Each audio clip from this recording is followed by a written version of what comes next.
Well, happy Valentine's Day. And would you like a little juicy tidbit about the sex energy chapter from Think and Grow Rich? Yes, you would. Of course you would. So interestingly enough, the original Think and Grow Rich research done by Napoleon Hill focused on a fairly homogeneous group of men. And the big insight was about, in terms of libido and passion and energy, these men were discovered to have like lots of energy, passion, sexual energy, and the success idea was how do you tamp it down and use it for good? Well, when Sharon Lechter came to me and said, would you like to contribute a chapter, what we thought about and we really decided was for women, libido and passion and energy, it's a little more complicated, right? And it's not just about like, how do we tamp it down? But frankly, it's for many, it's like, how do I ignite this and keep it inflamed so that it can be a life that I have and a business that I have that's passionate and moves me forward? Is that what you want? Yes, it is. Yeah. So that's one of the things that I think is just an interesting piece for all of us, is that we want passion in our business and we want to have passion in our lives. And then how does this connect to today's topic? Well, I'll tell you this. If you've got financial unforgiveness going on, it's hard to be passionate, powerful, profitable. So let's talk about that. And the first thing we're going to talk about is, what does it cost you? So when I say a financial unforgiveness, this could be, I invested in a bunch of marketing programs and then I didn't take action. Or it could be the family has invested and invested again in supporting the business and I feel some guilt and shame about that. Or it could be there was a great opportunity and I said no thank you and I feel like I missed something. So has anybody besides me ever had any experience like that ever? Okay, yeah, thank you, it's a real room. And what happens when we have a past experience, I only think it qualifies as an unforgiveness is if it has something to do with today, if it is affecting us in the present moment. If we've really let it go, it might be a lesson or wisdom from the past, but it's not bothering us today. So the thing I want you to contemplate and start to think about for yourself is, what's a thing from the past that's causing you pain in this moment? So it might be you've got a sense of burden. And that would be, and I love that Ann talked about this, the shame, that sometimes we've got a burden from the past that feels like it weighs down our energy. So if you've got an emotional quality with it that's resentment or anger, or it has some guilt or some shame to it, even a little bit, energetically, it pulls us back. The other piece that there's a cost is what we say to ourselves. So one of the things that comes out in a lot of the research about the difference between men and women when it comes to business and leadership is that, and this is a pretty well-known small business survey, is that a group of male business owners, this was kind of the $250,000 kind of emerging businesses, and a group of women-owned businesses, both had similar optimism about how their sales would grow. They scored very similarly. But when you ask the business owner, how confident are you that you can make it happen? The men rated their confidence really high and the women were lower. And the reason I kind of laugh about it is, it's not funny, but that this has then become a little bit of a theme for women business owners is, we're not confident enough. I actually want to poke a little hole in that. I think what's happening is sometimes women business owners they have a different risk appetite. Sometimes we have a different risk appetite. Or some would say we have a more accurate assessment of our strengths and weaknesses, and it doesn't show up like confidence would. But no matter what is underneath that, what I noticed over and over again, I know that you all know this, is what we say to ourselves is the place that can be really painful.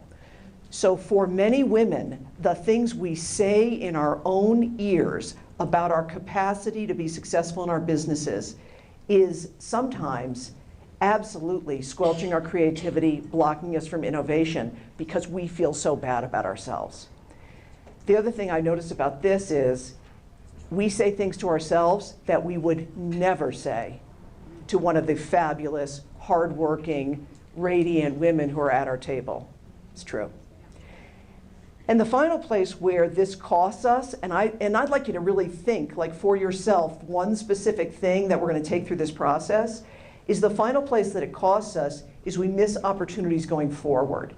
So there's this, there's a good opportunity that comes to build sales, and we don't take it because we're too distracted by energy from the past, conversation in the present moment. We don't see the opportunities, and we don't have everything we need to move forward.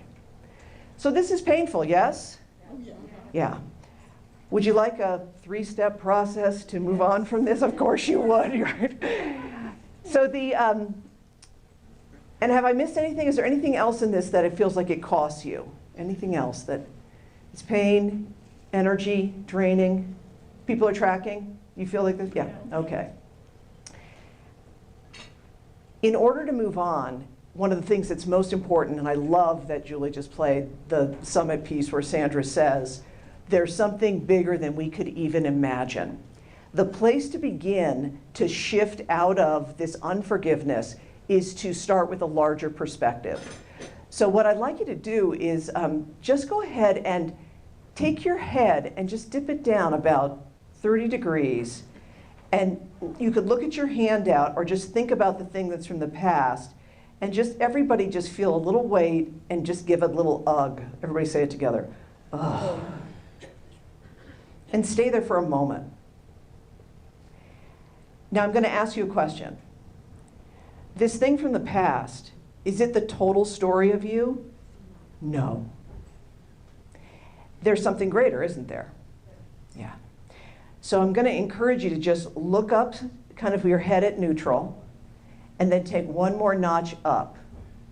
Take a deep breath. Release it. And I want you to just feel with your head up just a smidgen. Also kind of look at the women in the room and just feel we're more than this. And this looking upward represents, the way I like to say it is this. Here's a quote about you. Your value is priceless. Your contribution is profound. Yes. Oh, and you are already wealthy. So already wealthy is actually the vision phrase that I married late in life, and when Bill and I came together, a wealth vision, we are already wealthy. And to us, that connects to our spiritual and religious belief that we're connected to something greater. So I invite you, whether it feels like faith or even just a larger perspective, to just feel that even though I'm about to talk about like the burden and the story, and that there's an already wealthy, that's the context for this. So even if you go to a place, some people just go to their why for their business. It's larger than today's problem. Or maybe you just think about ethically, I know that I have value and worth beyond mistakes I've made. Or even if you just say, I realize that everything I do contributes. So a larger perspective, would you agree you're already wealthy? If so, say yes. Yes. All right, good.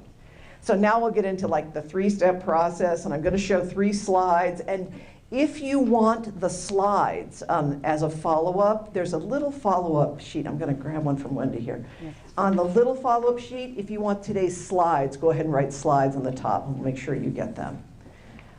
I'm going to talk about the 3 ideas, and they're on your handout, but then there's also a little bit more detail. So you've got the thing. The first step is to lay down the burden and to learn the lessons. So the laying down the burden includes being accurate and compassionate about exactly what happened. I worked with a gal named Patty who she came and she said, I think I'm a program junkie. She said, I've signed up for this program and that program, and then another program and then another program, and I haven't taken action. So maybe it was just Patty. Has anyone else ever? Okay, so yeah, okay, No, yeah. it's just Patty. It's just Patty. And for her, it was helpful for her to go back and to be really accurate. Over the last year, it was 2 sales things, 3 technical things, and 1 coaching thing that she had not taken action on. But you know what? When she made the list and she put the numbers next to it, it wasn't as bad as she thought. And so I really encourage, and I love, Ann said this too, is like when you get comfortable with the numbers, writing them down, sharing them with another person, what happens is it takes some of the sting out of it. So the facts ultimately do set us free when we're accurate about them. So once you've got the exactly what happened, then it's very helpful to say, what insights have I gained and how can I account for this? So for example, the insight from Patty was that she was over-investing in trying to sell a program that really wasn't a fit with ideal clients. So do you know what I mean? It's like pushing a square peg in a round hole kind of idea. So for her, her insight was, I'm going to keep my part-time job and I'm going to ramp up a much simpler one-on-one coaching, and I'm going to be an implementer of all the wisdom I learned from these programs, but I don't need another program to try to make the mosaic effect work. So sometimes your insights are not, I just need to work harder. Sometimes the insights are, I want to make a different decision. And then the accounting. So the accounting is, we do need contextually a place to put the numbers. So it's like, if there's numbers you're spending or numbers that have been spent, there's a thing called opportunity cost, which is once the money's been spent, it's been, we don't have that money to go forward and take care of a new opportunity. There's also an idea called sunk cost. Once the money's been spent, it's sunk. We don't have to go back and remake it up. And so Patty calculated and she said, you know what? If I don't sign up for any more programs in the next 90 days, I can save this money back and I can see where the revenue I can make can be 150% of what I invested. You do need a context or an accounting for the money that you have used in the past. And sometimes it's just as simple as saying, that investment helped me make this much going forward. All right, so can you all feel like if you learn the lessons, what does that do for you? Somebody call it out. Frees you up. Frees you up, thank you. Yeah. Release the burden, learn the lesson.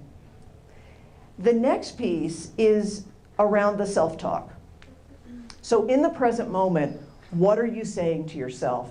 And this is about releasing judgments, and I'm calling it embracing leadership.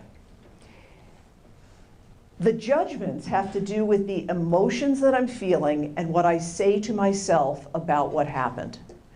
So I mentioned this earlier, the things we say to ourselves are often cruel, and they're often about who we are.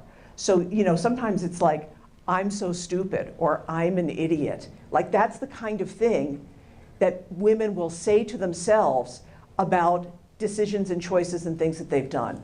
It's cruel. And what I want to say is, when you notice that's happening, the very first thing is stop and compassion for yourself. So I know for me, after all these years, something will happen and I'll get this idea, it's like, ooh, I kind of feel fat. And it's like, are you kidding me? Right? It's like that comes up because it's the 14-year-old inside who is really looked quite adorable at 14, right? But I had the idea that there was something wrong. So if you notice and you hear a cruelty for yourself, I want you to just, are you willing to do this? To just at least pause and stop and just say, hey baby, it's not true. It's not true. In fact, look at one of the women at your table and just say anything they would say about themselves like that, just say it's not true. That's not true. That's not true. It's not true. No. No. No. It's not. And that kindness to each other and the humor and the sweetness of it, when you've got that with yourself, it breaks you into the present moment, which is there where you can start to ask, given what happened in the past, what's the leadership capacity that I developed? And what's the story I want to empower? We've got a lot of realtors in the room. I worked with a gal named Marty. She built her business in Scottsdale over decades, and her brand was, I help people. Friendly and smart and really good. She was saying, though, I think I'm procrastinating too much. And when we broke that down, she wasn't procrastinating. Her business had shifted, and she was thinking she had to go out and meet people at networking events, when this is one of the rare cases where the strategy that was right for her is going to surprise you a little bit. For her, she didn't need to go out and meet people at networking. She had to learn how to use Facebook better. Because for her, all of her old clients were on Facebook. And when she learned how to use Facebook better, she said, I don't say that I procrastinate. I said what I prioritize is the relationships with existing customers. So start to shift the story into something that you want to empower. And then the final step is this idea about action. So moving forward is about making a commitment to action that moves you forward. And often that commitment is, what's the decision you need to make? So yes, if you've got debt you need to work out of, you need to decide, and I would also highly recommend, if you're going to do some kind of debt reduction plan or some kind of workout, or you're going to change an agreement, is decide, commit, do it, and automate it so that you are not deciding and redeciding all the time. Can you just feel how it's like that? Just boom. Make the decision, move forward. And then out of the decisions, you're continuing to be in commitments on a regular basis. So commitments for how you're going to act going forward, commitments for the kinds of decisions and criteria you'll use when there's a new investment. And then this is so important, what support do I need? Okay. So does this sound like a good process for you to choose to move through an old unforgiveness? Oh, yeah. Yes, Michael says yes. So do you choose freedom? Oh, yes. Yeah, look at this, we've got this happy feeling. I choose freedom. So let's say it, I choose freedom. I choose freedom. Now that's the good news, but of course, because I'm real, I'm gonna give you some of the not so good news. Are you willing to hear it? Sure. Yes, let's hear the not so good news. So the not so good news is this. I want to give you a warning. And the warning is this, is that in order to have a sustained and different financial leadership experience, what we all need is structure, commitment, and support. And that is why groups like eWomen are, yes, it's promotion, but what did people say when they were up here? I wanted to find my tribe. I wanted to be in a place where other people are building their business. I know I need support. And I want to have folks that I can talk to in a real way about the challenges I face and about what's really happening in my business. So that's one of the things that I just really want to say for all of us. You know, if you're a business coach, you need business coaching. If you're, doing marketing, you need help with your own marketing. It's like we are all here to lift each other as we rise. So, yeah, it's an amen. So what is next? I encourage you to take one item at a time and move through the process. And really take your time with it, do some journaling, share with a friend or a partner, and then continue as things come up. You clear out the past and you work this process going forward. And then please do stay in touch with me. So you've got on this follow-up form a plethora of things that, ways we can stay in touch. I'm happy to like your business page. We've got a video training. There's some other things there. I'm going to stay for Afterglow. And once you complete those, you can hand them to Betsy or come to the table, but that's the way we can stay in touch. And then very importantly, I encourage you, I see too many fabulous women business owners who are investing every single penny just in the marketing and product in the business and not enough. Look at Kimberly's like, you've got to invest in you because, yes, it's true. We're the talent, we're the business, we're the brand. And so continue to do that. And when you do that, when you forgive yourself, when you invest in yourself, it makes a difference. You really do thrive. So this is the affirmation. You've got it on your handout, and I thought it would be a wonderful way for us to close out is to say this together. So we're going to start with the I love and respect myself. So big breath in. Together we say, I love and respect myself enough to live a financially prosperous and responsible life. Woohoo. Thank you all so much.